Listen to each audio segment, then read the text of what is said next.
የኢትዮጵያ ሕዝባዊ አብዮታዊ ፓርቲ ኢህአፓ እየተዘጋጀ የሚቀርብ ፍኖተ ዲሞክራሲ የኢትዮጵያ አንድነት ድምጽ ነው። ጤና ይስጥልኝ፣ እንደምን አመሻችሁ አድማጮቻችን።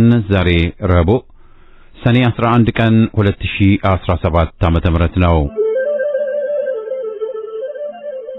የደምቢ ዶሎ ዩኒቨርሲቲ ተማሪዎች የነበሩትና በአክራሪ የኦሮሞ አሸባሪዎች የታገቱት ተማሪዎች ጉዳይ እስካሁን እልባትን አላገኘም።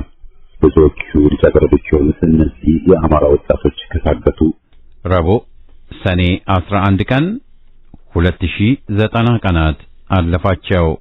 የወጣቶቹ ሰቆቃ ያብቃ እንበል። እስከ መቼ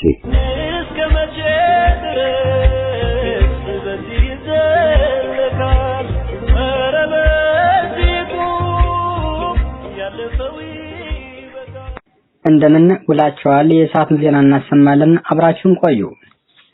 አገዛዙ በወንጀል የተገኘ ንብረት ህጋዊ ማስመሰልና ሽብርተኝነትን በገንዘብ መረዳትን የሚመረምር በምርመራ ወቅት ከአቅሙ በላይ የሆነ ምክንያት ከግድያ ውጭ የትኛውንም አይነት ወንጀል ቢፈጽም ተጠያቂ የሚያደርግ አዋጅ አጸደቀ።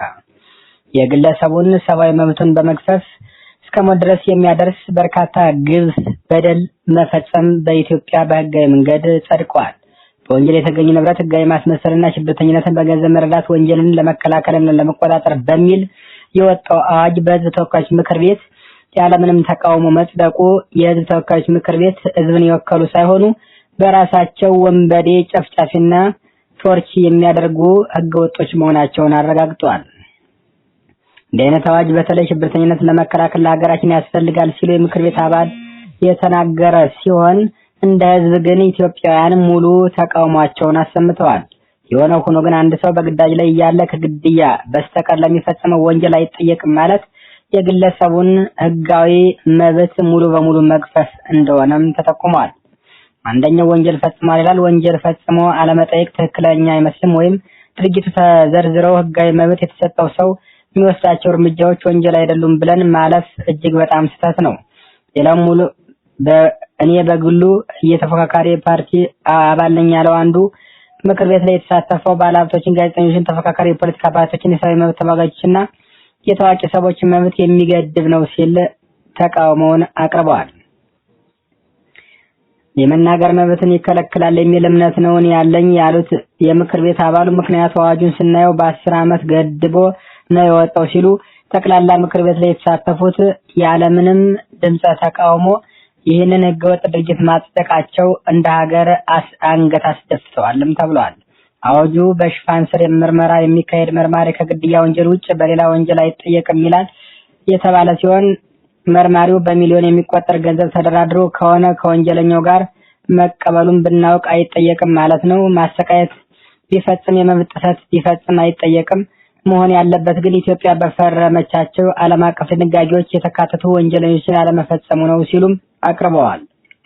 እንዳጠቃላይ ግን ኢትዮጵያውያን በመጨረሻው ዘመን ይህ ሁሉ መከራና ግፍ የሚፈጸምባት፣ በአደባባይ ሰው የሚረሸንባት፣ በህጋዊ መንገድ በሚያስመስል መልኩ አገዛዝ የሚደግፋቸው ሽፍቶችና ዘራፊዎች፣ ጨፍጫፊዎች በህጋዊ መንገድ በገሃድ ወጥተው መንገድ ላይ ህዝብን እየዘረፉ እየገረፉ ቶርች እያደረጉ እያሰቃዩ ቢያንገላቱም እንኳን በህግ ተጠያቂ እንደማይሆኑ በህጋዊ መንገድ ህዝብን ጨፍጭፎ የሚል አዋጅ መነገሩ በርካታ ኢትዮጵያውያንን ቅሬታ ውስጥ አስገብቷል። በጋምቤላ እሁድ ዕለት በታጣቂዎች ግድያ ተፈጸመ። በጋምቤላ አኛዋ ዞን 2 ሰዎች በታጣቂዎች ተገድለው ከ20 በላይ እንስሳት ደግሞ መዘረፋቸውን ነዋሪዎቹ ተናግረዋል። በአቦቦ ወረዳ ቸቦ መንደር 9 በሚባል ቀበሌ እሁድ ከቀኑ 9 ሰዓት ተፈጸመ በተባለ ጥቃት ከብቶቹ ሲጠብቁ የነበሩት 2 ሰዎች መገደላቸውን ነው የተገለጸው። አንድ የአካባቢው አስተዳደር አመራር አባል የሆኑ ባለስልጣንም ይህን እንዳረጋገጡ ዘረፋው፣ ግድያው ሲፈጸም አይተናል ያሉ 2 አስተያየት ሰጪዎቹ የሚሊሻ ልብስ የለበሱና የጊኒወርም ቦርሳ ያነገቱ 8 ታጣቂዎች ከጫካ ወጥተው ከብቶች ሲጠብቁ የነበሩ ሰዎች ላይ ተኩስ መክፈታቸውን ገልጸዋል። ጋምቤላን የትርምስ ማዕከል በማድረግ ኦነጎች መፈንጫ ለማድረግና ወደ ኦሮሞ ለመጠቅለል አለ የሚሉትን ግፍ እየፈጸሙ መሆኑ ለጋምቤላ ማህበረሰብ ቅሬታ እንዲፈጠር አድርገዋል። ከዚህ በፊትም እንደዚሁ በአቦቦ ወረዳ መንደር 17 በሚባል ቀበሌ 4 ሰዎች መገደላቸው ነዋሪዎቹ ተናግረዋል። ጥቃት የሚፈጽሙት በአካባቢ የሚንቀሳቀሱ ታጣቂዎች ቢሆኑም የአካባቢ ባለስልጣናት ተብዬዎቹ ያገዛዙ እንደራሴዎች ግን እያዩ አይተው እንዳላዩ ማለፋቸው ከነሱ ጋር መክረው ያገዛዙ ቅርንጫፍ መሆናቸውም ለማረጋገጥ ተችሏል። በ1977 ዓ.ም በሰፈራ የመጣን ነዋሪ ነን በከቅርብ ጊዜ ወዲህ ጀምሮ የተፈጸመ በባለ ተደጋጋሚ ጥቃት ግን ሞት አፋፍ ላይ ቆመን ለመኖር ተገደናል በማለት እድሜ ልካችንን ያመረትነውን ሀብትና ንብረት በአንድ ቀን ሰብስበው ሲወስዱት ምን ህይወት አለን ሲሉም አማረዋል። በዚህ ሁኔታ መኖር ስለምንቸገር አገዛዙ ስለማይደርስልን ይልቁንም ከኦነግ ከሚባለው አገዛዙ ቅርንጫፍ ጋር ተባብረው ጮህን በማድረግ በገንዘባችን ማዘዝ እንዳልቻል ይልቁንም ህይወታችን እየተቀጠፈ መሆኑን መላው የኢትዮጵያ ህዝብ እንዲያውቅልንም ብለዋል። የሰራተኞች መነሻ የደሞዝ ወለል 8384 ብር እንዲሆን መጠየቁ ተሰማ። የደሞዝ ጥያቄውን ያነሱት አገዛዙ መነሻ ወለል ከ1200 እስከ 2000 ብር በሚል ረቂቅ አዋጅ በማቅረቡ ተቃውሟቸውን አሰምተዋል። ከፍተኛ ግብር የሚጣልባቸው ሰራተኞች ደሞዝ ከ150 ሺህ ብር ጀምሮ እንዲሆን አሳስበዋል። ወራዊ ደሞዛቸው እስከ 8384 ብር የሆነ ሰራተኞች ከግብር ነፃ እንዲሆኑ የኢትዮጵያ ሰራተኞች ማህበራዊ ኮንፌዴሬሽን ኢሰመጎ ጥያቄ ማቅረቡ የሚታወቅ ቢሆንም ጥያቄው ግን በአገዛዙ ውድቅ ሆኗል። ኢሰመጎ 8384 ብር ድረስ የሚከፈላቸው ከተቀጣሪዎች ከግብር ነፃ እንዲሆኑ ለገንዘብ ሚኒስቴር ደብዳቤ የጠየቀ መሆኑን አስታውቋል። ነገር ግን የገንዘብ ሚኒስቴር ገንዘብ ከመሰብሰብ ውጭ የትኛውንም አካል ቅሬታ አንቀበልም በማለት መንገዱን ዝግ አድርገዋል። አሁን በስራ ላይ ባለ ሰራተኞች የግብር ገቢ አዋጅ መሰረት እስከ 600 ብር ድረስ የሚከፈላቸው ሰራተኞች ከግብር ነፃ ሲሆኑ ከ10900 ብር ጀምሮ ደግሞ 35% ግብር እንዲከፍሉ የሚል ገደብ የተደረገ ቢሆንም ይህ ግን ህጋዊ እንዳልሆነና ወደፊትም እንደማይቀጥል ይልቁንም ከጥቃቅንና አነስተኛ ጀምሮ ማንኛውም መንገደኛ ከኮቴ ጀምሮ ግብር እየከፈለ እያማረረ በገንዘብ ሀገሩ ሁለተኛ ዜጋ ሆኖ እየኖረ ምሬት ውስጥ እንዲገባ ተደርጓል። የወለጋ አማራዎች ጭፍጨፋ ተፈጸመ። በምስራቅ ወለጋ ዞን ጉቶ ጌዳ ወረዳ ጃርሶ ቀበሌ የኦነግ ኃይሎች በከፈቱት ጥቃት በርካታ ቁጥር ያላቸው አማራ ተወላጅ በአሰቃቂ ሁኔታ ተገድለዋል። ይህን ጭፍጨፋ የተፈጸመው በአካባቢ ሰፍሮ የነበረው ራሱን መከላከያ ሰራዊት በሚል የሚጠራው ያገዛዙ ኃይል ማህበረሰቡን የእንጨት ዱላ እንኳን እንዳይዝ አድርጎ ትጥቅ ካስፈታ በኋላ በድንገት ቀጠናውን ለቆ በመውጣቱ ነው ሲሉ ከጥቃቱ በታምር የተረፈው የአካባቢ ነዋሪዎች ገልጸዋል። በመከላከያ ስም የሚንቀሳቀሰው ኃይል የአማራ ተወላጆችን እያሳደደ ትጥቅ እያስፈታ ኦነግ የሚሉት ያገዛዙ አባሪ ኃይል ደግሞ የመከላከያውን እግር እየተከተለ ህጻናትና አረጋውያን ሳይቀር በጅምላ ጨፍጭፏል። በጉቶ ጌዳ ወረዳ ጃርሶ ቀበሌ ከትናንት በስቲያ ሰኔ 9 2017 ዓ.ም የተጨፈጨፉት አማራዎች ያገዛዙ ሰዎች በቅርቡ ከመጠለያ አስወጥተው ዳግም ወደ አካባቢያቸው እንዲሰፍሩ ያደረጓቸው መሆናቸውም ታውቋል። በዚህ አካባቢ የሚኖሩ አማራዎች ከዚህ ቀደም ተከፈተባቸው ጥቃት በርካታ ሰዎች የተገደሉ ሲሆን ከጥቃቱ በታምር የተረፉት ደግሞ ከቤት ንብረታቸው ተፈናቅለው በአማራ የተለያዩ አካባቢዎች ተጠልለው ነበር። እነዚህ ተፈናቃይ ወገኖች ከወራት በፊት በአስገዳጅነት ሁኔታ ወደ ተፈናቀሉበት አካባቢ እንዲመለሱ ከተደረገ በኋላ ነው ጭፍጨፋው የተፈጸመባቸው። ይህ በሆነ ከቀናት በኋላ የኦነግ ኃይል ወደ ቀበሌው በመግባት ህፃናት፣ አዛውንቶችን ጨምሮ ያገኛቸውን በሙሉ በአሰቃቂ ሁኔታ በጅምላ እንደጨፈጨፋቸው ተናግረዋል። ህይወታቸውን ለማትረፍ ከሚሸሹ መካከል በተባባሪ ጥይት የተመቱ በርካታ ሰዎች ስለመኖራቸውም ለማረጋገጥ ችለናል። ሞሮኮና የኢትዮጵያ ወታደራዊ ትብብር ለማጠናከር ተስማሙ ተባለ። ስምምነቱ ብዙዎችን ያስደነቀ ሲሆን ከሞሮኮ ጋር የሚደረገው ስምምነት ከወረቀት የማያልፍ ስውር ገንዘብ መመዝበሪያ ፕሮጀክትም ነው ተብሏል። በተለይ ሞሮኮ ጎረቤታ የሆነችውን ሰሃራዊ አረብ ሪፐብሊክ በህገወጥ መንገድ በኃይል ተቆጣጥራ ባለችበት ወታደራዊ ስምምነቱ አነጋጋሪ ሆኗል። የአፍሪካ ህብረትን ጨምሮ 84 አገሮች ሰሃራዊ አረብ ሪፐብሊክን እንደ አገር የተቀበሏት ሲሆን ገዛዙ ከሞሮኮ መማር የሚችለው የሞሮኮ ዘውዳዊ ጦር የሰሃራዊ አረብ ሪፐብሊክ የፖሊሳሪዮ የነጻነት ተዋጊዎችን ለማጥፋት የሚጠቀምበትን ጨካኝ ዘዴ ብቻ ነው ተብሏል። የዕለቱ ዜና በዚያ በቃ።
ሞኝ ከጠገበበት ወዶ አይወጣም። እነሱም እንዳመኑት በለስ ቀንቷቸው የስልጣን ባለቤት ሆነው ጥግብ ብለዋል። ወያኔ 27 ዓመት ሙሉ የዘረፈንን በአጭር ጊዜ ሊደርሱ ኢትዮጵያን እየጋጧት ነው። የዱባይና ኤሚሬትስን ባንኮች ማጨናነቁን ስራዬ ብለው ተያይዘውታል። በቃን ብለው ስልጣኑን ለህዝብ የሚለቁ አይደሉም። ከጠገቡበት ቤተ መንግስት በህዝብ ኃይልና በአመጽ ነው ተጎትተው ሊወጡ የሚችሉት። ከቀናቸው በቁማቸው ካልሆነ ደግሞ ተንጋለው። ቀናቸው ግን ደርሷል እንጂ 27 ዓመት ወያኔን ያገለገለው ኮሎኔል ሆነ አምቦ ተማሪ ሳለ ጀምሮ ጠባብ ብሔረተኝነት የተጠናወተው ሽመልስ አደብ ገዝተው እየተጓዙበት ካለው የጥፋት መንገድ ፈቅ የሚሉ አይደሉም። ይህን መዘንጋት አገርን ለጉዳት ያጋልጣል። የአድዋን የድል በዓል አታከብሩም ተብለው ዜጎች ተገድለዋል፣ ተደብድበዋል፣ በብዛትም ታግተዋል። ወያኔም ሆነ ኮሎኔሉና ጭፍሮቹ አድዋ አይነሳብን የሚሉት የጦር መሪና የድሉ ባለቤት የነበሩትን አጼ ምኒልክን አጥብቀው ስለሚጠሉ ብቻ ሳይሆን አድዋ የኢትዮጵያ ሕዝብን አንድነትና ኃያልነት የሚመሰክር በመሆኑ ነው። ቅዱስ ጊዮርጊስ ታቦት ሳይቀር የዘመተበት ይህ ጦርነት መሪዎቹና ተዋጊዎቹ ከመላ ኢትዮጵያ የመጡበት ነው። አንድነት የታየበት፣ ኢትዮጵያ ኃያል መንግስት የነበረውን ጣሊያን አሸንፋ ለመላው ጭቆን ሕዝብ አርአያ የሆነችበት ይህ ታሪክ ይህ ሀቅ እንዲነሳና ጠባብነት እርኩስ መሆኑን እንዳያሳይ ይፈልጋሉ። ክፉን ስለ ሀገር ማውሳቱን ይመርጣሉና ሕዝብን ለመከፋፈል አድዋ ሲነሳ አይናቸው ይቀላል፣ ይናደዳሉ። ኮሎኔሉ አንድ እርምጃ ወደፊት ተጉዞ ያጼውም የእቴጌም ስም እንዳይነሳ ምስላቸው እንዳይታይ ከማለት አልፎ ዜጎች በዓሉን በምኒልክ አደባባይ በቅዱስ ጊዮርጊስ ቤተክርስቲያን ግቢ እንዳያከብሩም ከልክሎ ግድያም ሳይቀር ፈጽመዋል። ካህን በጥፊ የሚያስመታ ይህ እርኩስ አገዛዝ በተዋህዶ ሃይማኖት ላይ የከፈተውን ዘመቻ በመቀጠልም ቤተክርስቲያን ላይ አስለቃሽ ጢስም ተኩሷል። እንደ ሙሶሊኒ የመርዝ ጢስም አፈንድቶ በሺዎች ሊገድለን ምንም የሚገደው አለመሆኑን አስመስክሯል። ደጋፊዎቹን ከሃዲዎቹንም አሳፍሯቸዋል። ከእንግዲህ ምን ብለው ማጠየቂያ ያቀርቡለት? ስልጣን ከያዙ ጊዜ ጀምሮ በአሳፋሪና አሰቃቂ ዘረኝነት ሲከንፉ እንጂ ለአገር የሚበጅ ነገር ሲሰሩ አልታዩም። ጌቶቻቸው ሽልማትና ገንዘብ ሰጥተው ውዳሴ እንዲቀርብላቸው ቢሞክሩም ለመጨቆንና ለመፍጀትም ተቻኩለው ደጋፊዎቻቸው የነበሩት ጠላት ሆነውባቸዋል። ኢህአፓ ከመጀመሪያው የተቃውሞ ሰልፍ ያደረገባቸው ሲሆን ጸረ ኢትዮጵያነታቸውን የአሜሪካ የአረብ አገዛዞች መሳሪያ መሆናቸውንም አጋልጧል። ስንቶች ያኔ እንዳወገዙትም አልረሳንም። ጸረ ኢትዮጵያ ጠባቦችን ከአስመራ ከተወሸቁበት ሆነ ከአሜሪካ በክብር አስገብቶ የፈረደበት አማራና አፋር፣ ጌዲዮና ሌላም ላይ በትምክህት አዝምቷቸዋል።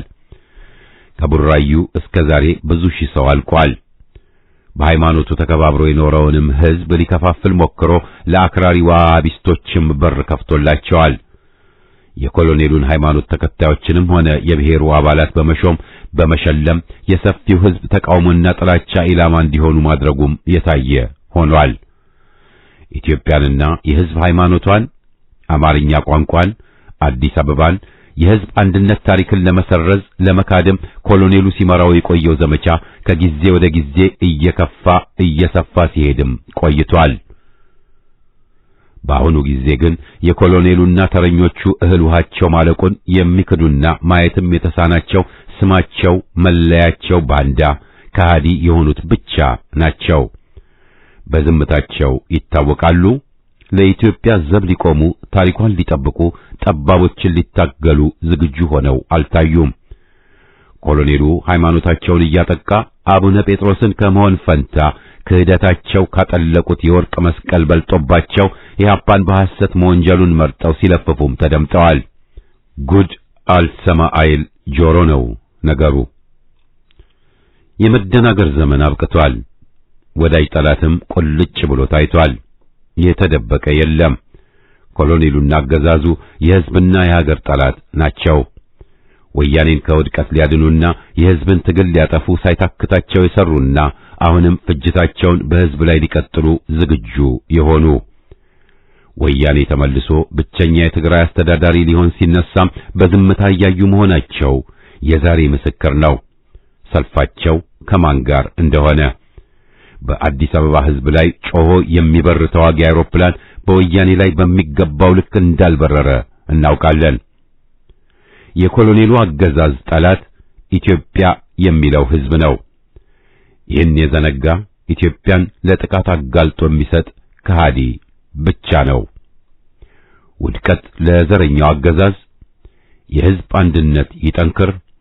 ኢትዮጵያና ኢትዮጵያዊነት አሸናፊ ናቸው።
ኮሶ ለአፍ ይመራል፣ ኋላ ግን ጠላትን ይገድላል። በአገራችን ይትባሃል የወላድ መካን ይልላታል። 9 ወር ተሸክማ ወልዳ አሳድጋ በልጆቿ የተገፈተረችን እናት እነ ኦዴፓ ብልጽግናን፣ ኦፌኮ፣ ኦነግን፣ ወያኔን እነ አስመሳይ ሆዳደር ፕሮፌሰርና ዶክተሮችን የፈጠረችና በእናት የምንመስላት ኢትዮጵያ ዛሬ የወላድ መካን ቢባልላት ሲያንሳት እንጂ በዛባት የሚያስብል አይደለም። ዛሬ እነዚህ ዘረኞችና ጠባቦች ኢትዮጵያዊነታቸውንና የኢትዮጵያ ልጆች መሆናቸው ካለማፈር በአደባባይ እየነገሩን ነው። በተግባርም እያሳዩን ነው። ዛሬ እነዚህ ዘረኞችና ጠባቦች ኢትዮጵያ አገራቸውን፣ ኢትዮጵያዊነታቸውንና የኢትዮጵያ ልጆችነታቸውን በአደባባይ ክደዋል። ወያኔ ኢህአዴግና ኦዴፓ ብልጽግና በፈረቃና በወርተረኝነት ተመሳሳይ ጸረ ኢትዮጵያ፣ ጸረ ኦርቶዶክስ ተዋህዶነታቸውን እንዲሁም ኢትዮጵያዊ ነን ባይ ኢትዮጵያውያን ባይ ዘመቻቸውን ተያይዘዋል። ከፋሽስታዊው ደርግ ወደ ወያኔ ኢህአዴግ፣ ከወያኔ ኢህአዴግ ወደ ኦዴፓ ብልጽግና የተደረጉ ፍርርቆች ለኢትዮጵያ እና ለኢትዮጵያ ሕዝብ ከእሳቱ ወደ ረመጡ ናቸው የሚባለውም ለዚህ ነው። ለ27 ዓመታት ወያኔ በአማራው፣ በአፋሩ፣ በኦሮሞው፣ በሶማሌው፣ በጉራጌውና በተከሉ በኢትዮጵያውያን ላይ በፈጸማቸው ጸያፍ ተግባራቶቹ ከማዕከላዊ ስልጣን ከተገፈተረው ወያኔ ጋር መጠቃቀፍ አክንተፍ የተባለ ምራቅን መልሶ እንደመዋጥ ይቆጠራል ቢባልም ኮሎኔሉ ግን አድርጎታል። ወያኔና የኮሎኔሉ አገዛዝ በፕሪቶሪያም ሆነ በናይሮቢ ያደረጉት ስምምነት ለኢትዮጵያም ሆነ ለልጆቿ እንዲሁም ለቀጠናው ጠብ የሚል ነገር እንደማይኖረው ለብዙዎች ግልጽ ነበር። ጠቀሜታው ለወያኔ፣ ለኮሎኔሉ አገዛዝና ለበላይ ጠባቂዎቻቸው እነ አሜሪካ ብቻ ሊሆን እንደሚችል ቀድሞም የተገመተ ነበር። እንደተገመተውም ለወያኔ ጊዜ ማግኛ እንደገና መደራጃና የነፍስ አድን ተግባር እንደሆነለት ዛሬ ከአደባባይ ወጥቷል። ለጊዜው የተኩስ ድምፅ አለመደመጥ የሰላም ምልክት ሊሆን አይችልም የሚለውን እውነተኛ አባባል ወደ ተግባር ሲቀየር የሚያስችል ዳርዳርታን እየተመለከትን ነው። እነሱ የፕሪቶሪያና የናይሮቢ ስምምነት እያሉ የሚጠሩት በሁለቱ ስምምነት ፈርሷል። በስምምነታቸው መሰረት ወያኔን ያገለለ ሁሉን አሳታፊ የሆነ መንግስት በትግራይ ይቋቋማል። የወያኔ ታጣቂዎች ለተሐድሶ ወደ ካምፕ ይገባሉ፣ ወያኔ የታጠቀውን መሳሪያ ይፈታል፣ ወዘተ የሚሉ ስምምነቶች ፈርሰዋል። ቦታው በመከላከያ ኃይል ይያዛል የሚለው ውሳኔ ተሽሮ ኮሎኔሉ የመከላከያ ኃይሉን ጠራርጎ ከትግራይ ምድር አስወጥቷል። ወያኔ ዛሬም እንደ ትላንቱ አይኑን ከሁመራ፣ ወልቃይት፣ ከዋግ፣ ከራያና ከአፋር የአበላ መሬቶች ላይ አልተነቀለም። ለአራተኛ ዙር ወረራ ዱብ ዱብ እያለ ነው። ዱብ ዱብ ብቻ አይደለም፣ ትንኮሳዎችንም እየፈጸመ ይገኛል። ወያኔና ኮሎኔሉ በፕሪቶሪያውና ናይሮቢው ስምምነት ብቻ አላቆሙም። ሐላላ ላይ ያደረጉትን ስምምነት በተቀናጀና በተባበረ መንገድ ለመተግበር እየተሯሯጡ ነው። ወያኔ በሰሜን ኮሎኔሉና እነ ኦነግ በደቡብ አቅጣጫ የአማራውን ሕዝብ ከከበባ ውስጥ በማስገባት ውል ፈጽመዋል። ለጸረ ኢትዮጵያ ዓላማችን ጋሪጣ የሚሆንብንን የአማራ ሕዝብ ከከበባ ውስጥ አስገብተን ድምጥማጡን እናጠፋለን። ትልማቸው ወደ ተግባር መቀየሪያ ውጥናቸው መሆኑን ልብ ይሏል። አማራውን አስቀድሞ ማጥፋት ቀዳሚ እቅዳቸው ይሁን እንጂ ጉራጌው፣ ወላይታው፣ ሶማሌው፣ አፋሩ፣ ጋምቤላው ወዘተ የማይቀርለትና ተራ ጠባቂ መሆኑንም ልብ ያለው ልብ ያድርግ ማለቱ አስፈላጊም ተገቢም ነው። በሌላ በኩል ኮሎኔሉና ጣምራ ኃይሎቹ እነ ኦነግ፣ ኦፌኮ፣ ሸኔ፣ ቅብጥርሴ ዛሬ ስልጣኑንም መከላከያውንም ባንኩንም መገናኛውንም ወዘተ ይዘነዋልና አርፋችሁ ተቀመጡ እያሉን ነው። ወታደራዊው ደርግ ሕዝብን ጨፍጭፎ ስልጣኑን አስቀጥሏል። እኛም እናደርገዋለንም ብሎናል። በኦርቶዶክስ ተዋህዶ ላይ የተፈጸመ መፈንቅለ ሲኖዶስ ከአድዋ በዓል አከባበር ተያይዞ በተፈጸመ የእብሪት ተግባራት የኮሎኔሉን ጸረ ኢትዮጵያነት በውስጣችን ምንም አይነት ብዥታ እንዳይኖር ቁልጭ አድርጎ አሳይቶናል። ኮሎኔሉ ከሰሞኑ በምንደኛና ባንዳ ምሁራንና የመገናኛ ብዙሃን ሰራተኞች አማካኝነት በፋኖና በኢሃፓ ላይ ዘመቻዎችን ከፍቷል። የኦሮሞ ጽንፈኞችና ጸረ ኢትዮጵያ ኃይሎች የፋኖ መደራጀት ያሳስበናል ሲሉ ይደመጣሉ። ለኮሎኔሉና ጭፍሮቹ የጎንደር መሬት በሱዳን መወረር አያሳስባቸውም። የጋምቤላ ሕዝብ በተደጋጋሚ ከደቡብ ሱዳን በሚመጡ የሙርሌ ጎሳዎች መወረርና መጠቃት አይጎረብጣቸውም። የደቡብ ሱዳን ታጣቂዎች በደቡብ ምዕራብ ኢትዮጵያ የሚፈጽሙት ወረራና ንብረት መዝረፍ ስሜት አይሰጣቸውም። የኢትዮጵያ ሉዓላዊ ድንበር መጣስ ለነሱ ምን ተዳቸው? ጉዳያቸው አይደለም። በኢትዮጵያ ላይ ጥቃት የሚከፍቱ ቡድኖች ኢትዮጵያን ለማፈራረስ ካላቸው ፍላጎት አንጻር እንደ አጋር ይመለከቷቸዋል እንጂ ጉዳት አድራሽ አድርገው አይመለከቷቸውም። የቦረና ሕዝብ ከነ ብርቅዬ የከብት ዝርያዎቻቸው በረሃብ ማለቅ ምናቸውም አይደለም። በደብረ ብርሃን፣ በባህር ዳር፣ በወልዲያ፣ በቆቦ፣ በሰቆጣ፣ በአፋር፣ በደሴ ወዘተ በወያኔና ኦዴፓ ጥቃት ተፈናቅለው በመጠለያ ያሉ ኢትዮጵያውያን መራብ፣ መጠማትና መታረስ ምናቸውም አይደለም። እነሱ ጠዋት ማታ የሚያባንናቸው የሚያቃዣቸውና የሚያስበረግጋቸው ፋኖ ነው። ፋኖ እንደነሱ ረጋ ሰራሽ ቡድን እንዳልሆነ ያውቁታል። ፋኖ እንደነሱ ዘራፊ አይደለም። ወገኑን የሚጨፈጭፍ አይደለም። መነሻውም እንደነሱ ውሸት ሳይሆን እውነት ነው። ፋኖ ወገኑን አፍኖ ገንዘብ ስጠኝ የሚል አይደለም። ፋኖ እንደነሱ ጸረ አገርና ጸረ ሕዝብ ሳይሆን የአገርና የሕዝብ መጠቃት ወደ ትግል ያስገባው ሕዝባዊ ኃይል ነው። የፋኖ የትግል ዓላማና መርህ ሕዝባዊ ነው። ለኢትዮጵያና ኢትዮጵያዊነት መታገያ አስኳል ነው። ፋኖ እንደ ወያኔ ወይም የኦሮሞማ ዘረኞች ልጆቿን ወልዳ በምትበላው ድመት የሚመሰል አይደለም። ፋኖ ኢትዮጵያዊ ትውልድን ተንከባካቢ እንጂ ገዳይ አይደለም። ፋኖ የእናቱ አምሳያ የሆነች እናት አራጅ ሳይሆን ተንከባካቢ ነው። ፋኖ የእናት አባቶቹን መልካም ተግባር የሚደግም ታሪካቸውን የሚያከብር እንጂ የሚያራክስ አይደለም።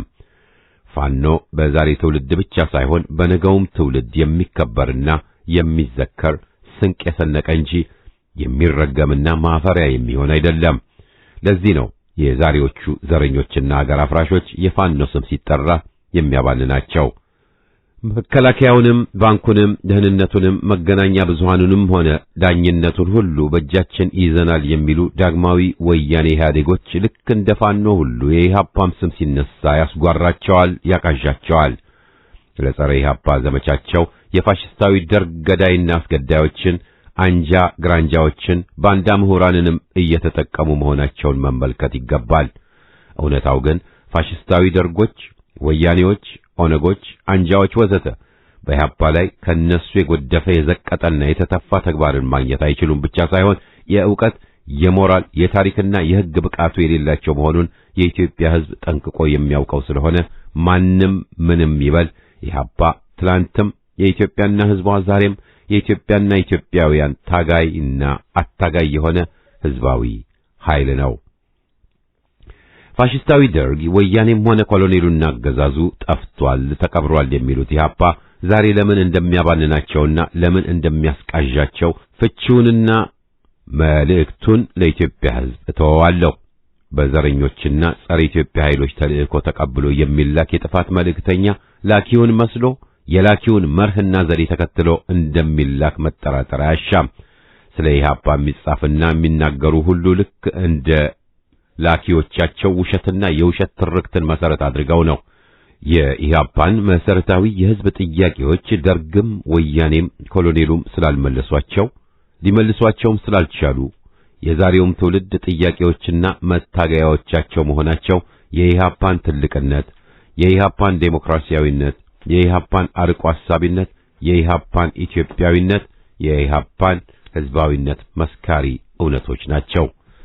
ጠላቶቻችን በቋንቋ፣ በሃይማኖት፣ በብሔርና በጎሳ የምንከፋፈልና የምንለያይ ከሆነ ብልጫው አይኖረንም። ከአጼ ምኒልክና ከዘመኑ ትውልድ የምንወስደው ልምድ አለ። አጼ ምኒልክና እቴጌ ጣይቱ የአድዋ ዘመቻን ሲያቀዱና ሲዘምቱ በመሳሪያ አይነትና ብዛት ጠላታቸው እንደሚበልጣቸው መረጃቸው ነበራቸው። በጀግንነቱ በልበ ሙሉነቱ ቆራጥነቱና በኢትዮጵያዊ ወኔ ግን ብልጫ እንደነበራቸው ከግምት ውስጥ በማስገባትም ጭምር ነበር። የአጼ ምኒልክና የእቴጌ ጣይቱ የክተት አዋጅ ጥቅል ይዘቱ አገር የሚያጠፋ ሕዝብን የሚፈጅና ሃይማኖታችንን የሚያስቀይር ጠላት መጥቶብናልና ለዘመቻው ተነሱ፣ ታጠቁ የሚል እንደነበር ሰነዶች ይናገራሉ። ኢትዮጵያ ሀገራችንንና የኢትዮጵያውያንን የገጠመው ክስተት ከአጼ ምኒልክ ዘመን የተለየ የሚባል አይደለም።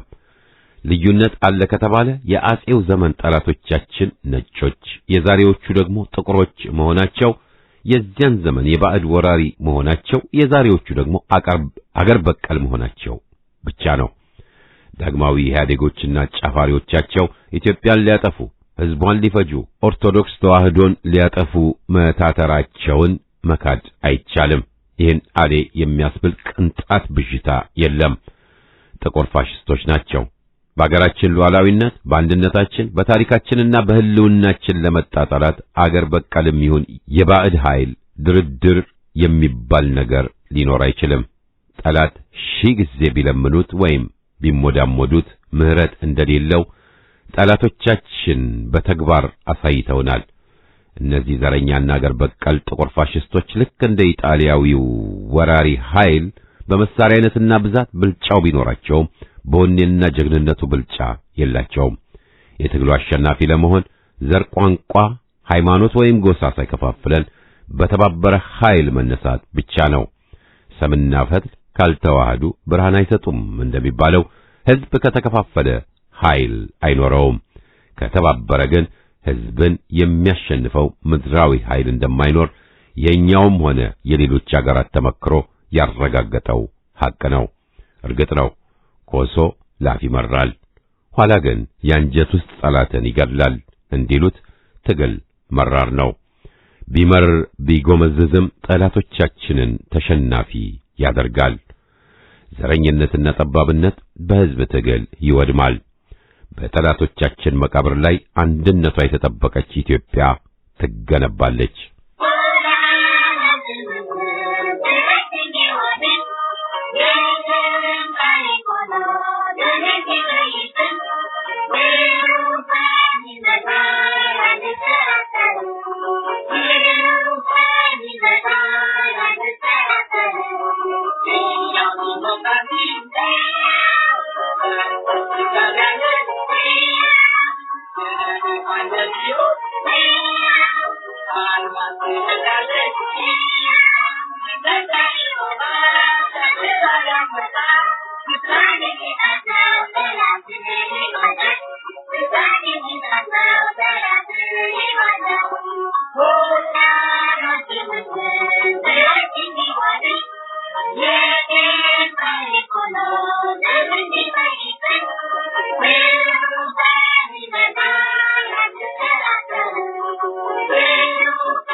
ኢህአፓና የሐቅ መንገዱ ያለፈውን እንተውና ከቅርቡ ዘመን የደርግና የወያኔ አገዛዝ አንስቶ እስካሁኑ የኦነግና መሰሎቹ የማጭበርበር ሴራ ድረስ ያለውን ኢህአፓ ቁልጭ አርጎ ለህዝብ በማሳየቱ በጫጫታ የታወቁና የተለማመዱ አሸርጋጆች እንደከፋቸው የታወቀ ነው። ይሁን እንጂ ሽብሸባውን አቁመዋል ማለት ባይቻልም ፊታቸውን በሐፍረት ሸፍነው በራሳቸው መሳቃቸው የታወቀ ነው። ሐቅን የማይከተል የሚያፍርበት ዘመን ሩቅ እንደማይሆን ታይቷልና ማጭበርበር አይቻልም። አብይ አህመድ ከሰማይ የተላከ ሙሴ ነው የሚሉ አሽቃባጮች ኢህአፓን አፍ ማሟሻቸው አድርገው ተሰንብተዋል። ጊዜያዊ መንግስትን ስለጠየቀ ብቻ ጊዜው ደርሶ ሐቁ ሲመሰከር ሙሴያቸው እንኳንስ ሊያሻግራቸው ራሱን እንኳን ነጻ ሊያወጣ አለመቻሉን በገባበት ኩሬ ውስጥ ተወሽቆ ሲንደፋደፍ እየተስተዋለ ነው። ኢህአፓ የህዝብን መብት ለማስከበርና ኢትዮጵያን ከዘረኝነት ማጽዳት የሚቻለው ማንንም ያላገለለ ጊዜያዊ መንግስት በመፍጠር ብቻ ነው ብሎ ቢያስጠነቅቅም ሐሳቡ ተቀባይነት እንዳይኖረው የታገሉና አዲሱ ሹም የልብ ገዝቶ የስልሳዎቹን ተራማጅ ትውልድ ከፍ ዝቅ አርጎ በአደባባይ እንዲዘልፍ ገፋፍተውታል። ተጠግቶ መስረቅን ዓላማ በማድረጋቸው እንጂ ኢህአፓ ለተናገረው እንደሚቆም ጠፍቷቸው አይሆንም። ያም ሆነ ይህ ቀኑ ሲመጣ አብይ እንኳንስ ከሰማይ ከምድርም ያልተገኘ መሆኑ ተረጋገጠ። በረከሰ የዘር አስተሳሰቡ የገፋበት መሆኑን ለኦነግና ለወያኔ አንቀጽ 39 ታማኝነቱን አሳየ እንጂ ለህዝብ መቆሙን መመስከር አልተቻለም። እነሆ ቀኑ ሲመጣ አብይዬም ጉራው ከሸፈበት፣ አርጋጅም ማርገጃው መሬት ከዳው። ይህ አይነቱ ሁኔታ እንደሚከሰት ለኢህአፓ ስውር አልነበረም። ስለዚህም ነው የአህያ እርሻ ያደረጋችሁትን የኢትዮጵያ ፖለቲካ በጊዜው አብረን እናስተካክለው ብሎ ሲያስገነዝብ የቆየው። ወንጀልን ደብቃ ለማቆየት የምትጥር የአሸርጋጆች ምላስ በለማ መገርሳ ተቆረጠች። አሁን የቀራቸው የማይሰራውን የድንበር ጥያቄና የዴሞክራሲ ምርጫ እናካሂዳለን እያሉ እስከ ጊዜው አበላቸውን መብላት ነው። ሌላ ሙያ እንደማይኖራቸው ህዝብ አውቋቸዋል። በላዩ ላይ ቤቱ ሲፈርስ እያዩ ዝም ያሉት ለሌላ ጥቃት ለአገር ክብር ይቆማሉ የሚል ቅዠት ውስጥ አይገባም ህዝብ። በለገጣፎ፣ በአራት ኪሎ፣ በሱሉልታ ወዘተ ያሳዩትን ምላሽ ተመልክቶታል። እናም የሚጠብቀው ነገር አይኖርም። የድንበር ድርድሩ መብቱን ለማሳጣት የሚያደርጉት ካልሆነ በስተቀር ለህዝብ ትርፍ እንደማያመጡ እሙን ነው። የአብይን አይነ ውሃ እያዩ የሚደሰኩሩ አስመሳዮች የትግል ዓላማም ሆነ መርህ የሌላቸው መሆኑን ዳግም አረጋግጠዋል። ስለዚህ እየተንደረደሩ የገቡት አምሮታቸውን ለማሳካት እንጂ የህዝብን ብሶት ለማሰማት እንዳልሆነ እሙን ነው። በመሰረቱ በትዕዛዙ መስክ የሥራ ድርሻቸው አገናኛቸው እንጂ በራሳቸው የሚወስኑት አንዳችም መብት እንደሌላቸው የሚያውቅ ያውቀዋል። ያ በየአደባባዩ በራሳቸው አነሳሽነት የሚደሰኩሩት ምላስ ታጥፏል። ማን ላይ ቆመሽ እግዚአብሔርን ታሚያለሽ ነው ነገሩ። ሌላው ቢቀር ስራውን ፈትቶ በእልልታና በሆታ የተቀበላቸው የአዲስ አበባ ወጣት እየታፈሰ ሲታሰር ዝም ብሎ መመልከት ባልቻሉ ነበር። ትግሉ ይቀጥላል። የአዲስ አበባ ወጣትም ሆነ የኢትዮጵያ ሕዝብ በትግሉ ነጻ ይወጣል። እስካሁንም አዋዢው በመብዛቱ እንጂ ለትግል በመስነፉ አልነበረም። ድል ለኢትዮጵያ ሕዝብ።